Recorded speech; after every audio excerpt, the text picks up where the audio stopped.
Sir मेरा नाम गुलाम मेहर रज़ा है।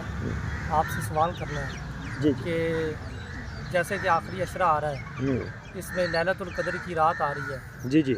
और जो लैलतुल क़द्र की रात की बरकतों से कौन से लोग महरूम रहते हैं? बहुत अच्छे यार, ये बहुत उम्दा सवाल किया है आपने। क्या नाम है? गुलाम अहमद रज़ा, मेहर रज़ा साहब। बहुत प्यारा नाम, भी बड़ा प्यारा है। ये बड़ा अच्छा सवाल है कि लैलतुल क़द्र आ रही है और इसकी बरकतों से कौन से लोग हैं जो महरूम रह जाते हैं। तो इसमें वो लोग जो अल्लाह तबारक व तआला की ज़ाते बरक़ात का किसी को शरीक ठहराते हैं, वो लोग जो कता ताल्लुकी करते हैं, वो लोग जो शराब पीते हैं, आदि शराबी। तो इसी तरह कुछ लोग ऐसे हैं जो अपने माँ बाप के दुश्मन हैं, वालिदैन से बोलते नहीं हैं, कता ताल्लुकी करते हैं और हमा वक्त लड़ाई करते हैं। ये लोग अल्लाह की रहमतों से इस रात भी महरूम रहते हैं।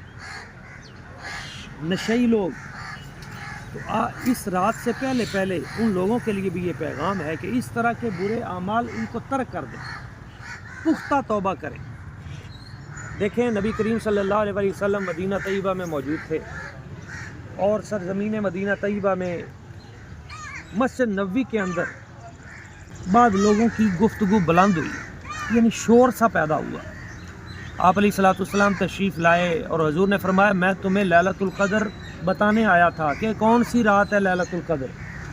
मगर ये जो आवाज़ें बुलंद हुई हैं, शोर पैदा हुआ है, इस वजह से अल्लाह ताला ने लैलतुल क़द्र उठा ली, उसको मख्फी कर दिया।